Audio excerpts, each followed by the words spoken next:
कहते ना, वो थोड़ी देर का मजा जिंदगी भर की सजा हो जाती है। लम्हों ने खता की और सदियों ने सजा पाई।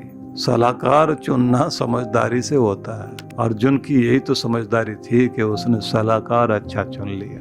व्यक्ति के विचारों को, उसके आचार को, उसके आचरण को, उसके चाल चलन को, उसके रहन सहन को, इन सबको ध्यान में रख करके आप बैठिए कि किन का रंग आपकी जिंदगी में लगना चाहिए, कौन सा रंग आप अपने अंदर लगाना चाहते हैं। उन्हीं लोगों के साथ बैठिए। जिनका रंग लगा करके आप बदरंग हो जाएं, उनके साथ बैठने का कोई फायदा नहीं, और असर तो आएगा ही आएगा,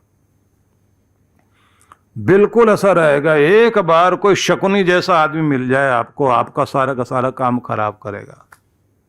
किसी किसी स्थान का भी प्रभाव होता है कि वहां जाते बुद्धि बदल जाती। जैसे कहते ना, श्रवण कुमार की बुद्धि बिगड़ गई थी। माँ बाप की कांवड़ छोड़ के बाग खड़ा हुआ था, क्योंकि कोई बुद्धिमान मिल गया था उसको। भरी जवानी में क्या दिमाग खराब हुआ तेरा। माँ बाप को, अंधे माँ बाप को ढो रहा है, और ऐसे ढोते ढोते जिंदगी बीत जाएगी। तेरी जिंदगी तो गई। क्या करेगा और क्या जिएगा। यही तो समय है अपने जीवन का आनंद मनाने का, और वही तेरा समय इधर जा रहा है। अब उसने पूछ लिया कि इन पर दया करेगा कौन। बोले इनकी तो बाद में छोड़ना, तेरे ऊपर दया कौन करेगा। तू भी तो इनसे भी ज्यादा अंधा होता जा रहा है।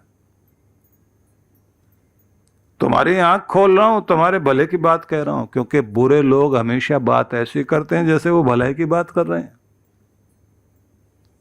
मंथरा ने भी भलाई की बात की थी, शकुनी ने भी भलाई की बात की थी, और यही कहा था तुम्हारा भला इसी में, और पूरे कुल का नाश हो गया। सलाहकार चुनना समझदारी से होता है।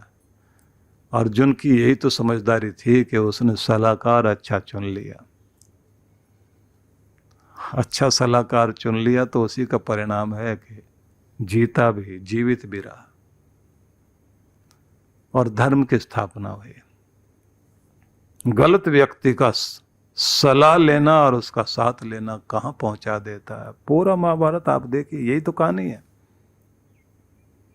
नहीं अच्छे लगते हैं, ये बात बहुत अच्छी करते हैं, इनके साथ बैठे हैं, खाना पीना, भाषा, हंसी मजाक, सब चीज़ें। यहाँ बोर होंगे औरों के बीच बैठ करके, वो कोई अच्छे लोग हैं। अब वो जो आपको लगता है कि ये बोर करते हैं और ये बहुत मज़ा देते हैं, कहते ना, वो थोड़ी देर का मज़ा जिंदगी भर की सजा हो जाती है। लम्हों ने खता की और सदियों ने सजा पाई। एक लम्हे की गलती पूरी जिंदगी की सजा बन जाती है। इसलिए समझदार लोग जब मिलते हैं तब क्या करते हैं। तो एक समझदार आदमी मिला श्रवण कुमार को। उसने कहा भैया ऐसा कर, इन माँ बाप को यहां तक ले आए ना, 1-8 किलोमीटर और चल, वहां जाके एक अच्छी सी जगह जहां भले लोग हैं ना,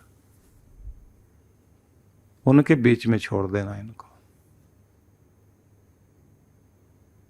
यहां मत छोड़। अब वो कंधे पर रखकर चलो 1 किलोमीटर और चलते हैं।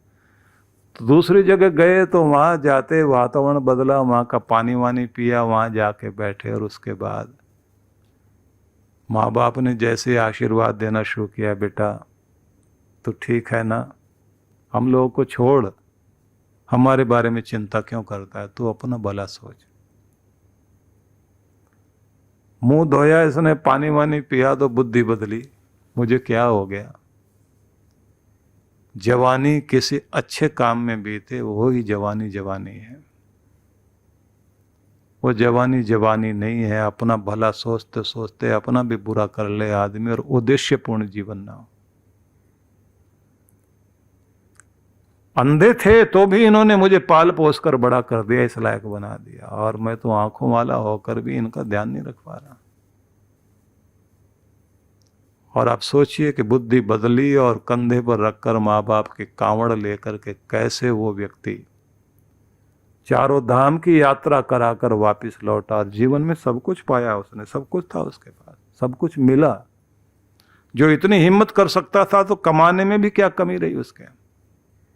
सब कुछ व्यक्ति कर सकता है, लेकिन आप सोचिए कि माँ बाप की सेवा करते करते उसका शरीर दुनिया से विदा हो गया, क्योंकि जिस समय राजा दशरथ का तीर लग गया, माँ बाप की सेवा करते करते चला गया। लेकिन त्रेता युग से लेकर आज तक, हम कहें द्वापर युग बीत गया, त्रेता युग बीत गया, अब कलयुग के भी 5000 साल बीत गए। हम लोग तो वो लोग हैं कि जिनकी कहानी एक पीढ़ी जाते ही उसके बाद, किसी के जाने के बाद, तीसरे दिन के बाद चित्र लगता है, और कुछ दिनों के बाद तो ऐसा लगता है जैसे सपना था, आदमी था भी या नहीं था। लेकिन जो हमेशा याद किए जा सकें वो ऐसे ही लोग होते हैं जो उद्देश्यपूर्ण जीवन जीते।